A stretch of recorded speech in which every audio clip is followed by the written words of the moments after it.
Guys, what's going on? It is TCARP here.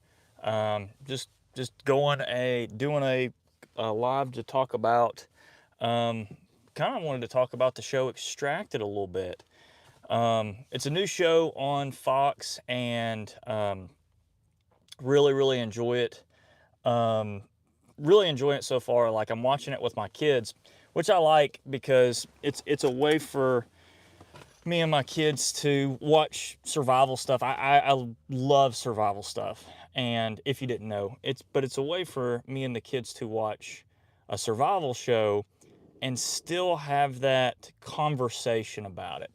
I think it's funny.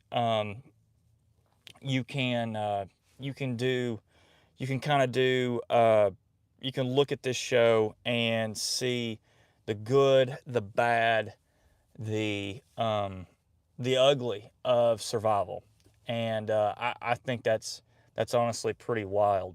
So, what? Hey guys, welcome in. What's up, Sharon? We're talking today about the show Extracted on Fox. I wanted to kind of have some fun with that. I'm a big Dave Canterbury guy. If you didn't know, Dave Canterbury's one of my bushcraft hero guys. I'm a huge fan. Got like knife signed by him. I was actually able to procure his original one of his original scorpions that he handmade himself, and I got the chance to actually give it back to him, which is kind of cool. But anyway, big fan of his, and he and his company supplied a lot of the stainless steel gear for the show Extracted. So, like, there's a conversation kind of going on about that show, and how I love it. I love survival stuff. But with this show, I feel like it's really realistic in the fact that it takes normal people that are not survival experts, they're not survivalists, and they have the clothes on their back, and then their families kind of bid to give them certain survival things. It's very much, in my opinion, very much Hunger Games-esque. So what I'm seeing out of this show, just the first episode, it's a mental game first and foremost. It's like, can you even spend a night in the woods and be okay with getting 4 to 5 hours of sleep, not being in your bed, not having a fan running? Just can you be uncomfortable and learn to sleep? The second thing is I'm seeing that people do not know how to start a fire with basic survival things, like a ferro rod, like matches. Uh, some team members, I think they gave their person like a bow drill kit, and it's like, oh my gosh. And like, I've got uh, like a good example is, like, if people don't have a lighter, like this right here, they almost don't know how to start a fire. So the big thing that I'm seeing is people don't understand like what tinder is, like how to make tinder, this is a good example. This is like fat wood, but you don't light fat wood like that. It's not going to light, okay? You have to process this down into smaller shavings, and you can even use the back of a knife to process it like down like to really small. Let me just show you on camera what I'm talking about. To process it, like, get you a whole bunch of that right there, like a whole bunch. And I just use the back of my knife, the whole bunch of that right there. And let me show you this for just a second. As people were like, oh my gosh, he's gonna light himself on fire. If I can find where I put the, see, I don't even know where I put the lighter. But my point is, yep, lint from a hairdryer is a good fire starter, but we're talking about stuff in the woods. So if you make like a quarter to a $50 size of that from, just a piece of tinder that you find, you can start fire right up with one of those ferro rods that they're using. But they're not doing that. They're striking this ferro rod, creating sparks, and it's not catching because they don't have the proper tinder. And that's one thing that I'm seeing is people don't understand just, it's not even proper techniques, just like basic techniques. So my concern is when let's pretend there's a off-grid scenario or a grid down scenario. If you don't have a lighter, do you know how to start a fire without a lighter? Like genuinely, like ask yourself that, because the basic human on these shows like doesn't, and that is super concerning to me. They just don't know. They were given equipment and they don't know how to use it. So that's the interesting thing about that. What's up, Shadow Man? I hope you're doing well today. We're talking about the show Extracted, and again, you can find it on Fox. It's pretty cool. I do like it. Um, and you know, wanted to also talk about the first episode. When you look at, I think they showed a mom and a mom and a dad. Hey, what's up? Steel wool and a 9-volt battery works great. Yep. I don't think they have that available to them though. So they were given like a ferro rod. They had lighters, ferro rods, matches, and the people with the ferro rods and the matches didn't even know how to start. So that's concerning. This one kid was given like a ton. They were given fishing line, they were given fire, all that, and that kid was out the first night. And I honestly think it's like they have never had an uncomfortable night's sleep. Um, and I just, man, I just really, I just really recommend everybody like understand, like go camping every once in a while and have a night that's unplanned. Because if you learn how to camp, if you know what's going on with that, it's going to be so much easier if anything bad happens. Guys, we live in a era, in an era of America where money is just so plentiful. Electricity, warmth is so plentiful. I was talking to my mom.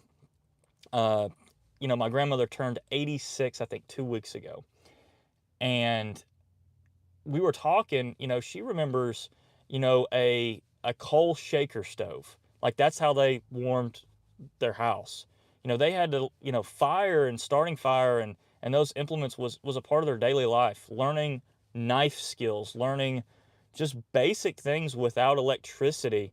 That's one of the things that people, she's 86, so let's say people 60 years ago absolutely knew. And the millennial generation, let's say, 30% maybe know it, 30% maybe. The Gen Z, what percentage of them know how to start a fire? Yes, we are very spoiled as a society, absolutely. What percentage of, that, or Gen Alpha, my daughter's that. We're going to go on a hike here soon, and we're going to go camping, and we're going to do that. We're going to have an uncomfortable night's sleep, and we're going to have a great time, but we're going to be uncomfortable, if that makes sense. So, and I've got plenty of things we might cook, a squirrel, or I've got some bluegill that I have frozen whole, and we might clean the bluegill and do all that. I saw where Gen Z, 30% of them can't change a light bulb. That's insane. That's very scary. If they can't change a light bulb, imagine what will happen if the power goes out. And we're talking basic things like, okay, up in North Carolina, what happens if we have a massive storm and it knocks out a major power hub? Something crazy could happen. We look here in Knoxville, we were about this close. We were about this close from the dams break, it being really bad. Gen X lights forced on 5%. Yeah, exactly, Gen X. You Gen Xers, man, like I gotta hand it to you. I am the older millennial. I was born in '88, so I think I was Gen X, and then they classified me as millennial. But man, I'll tell you what. Yes, it's funny. We grew up without cell phones and whatnot, and we know how to use the internet, but we also played outside. I remember getting in trouble because I stayed outside too long, and so these kids nowadays, they don't play outside. They just don't. So, they don't touch grass. That's the thing. That's the thing now is, you tell someone, so you're good. I seen your dad on. Yep, yep, yep. I appreciate that. Um, so what I was getting to say is like, what happens if there's like an off-grid scenario? He's like, you just got to be able, you got to know how to start a fire, because that is what we're seeing in this show. That is basic necessities, is being able to start a fire, because they've got water. Water's there. They've got the water source. But if you don't have fire to boil the water and make it drinkable, you're screwed. You are absolutely screwed. So it's kind of, it's eye-opening to me to see that normal people just don't know how to do certain things, know how to survive. It's mind-blowing to me that people don't know how to swim and are extremely scared of the water. That's a, I guess that's a cultural thing. I'm not saying that's an ethnic thing, but that's a cultural thing that I see. It's maybe people from the city or whatnot, they just don't know how to swim. I mean, my parents threw me in the lake, and I just, they took me to swimming lessons, obviously. But swimming's, second nature, second nature to my kids. And I'm just really glad that I did that too, because I saw that diesel mechanic just absolutely struggle with swimming.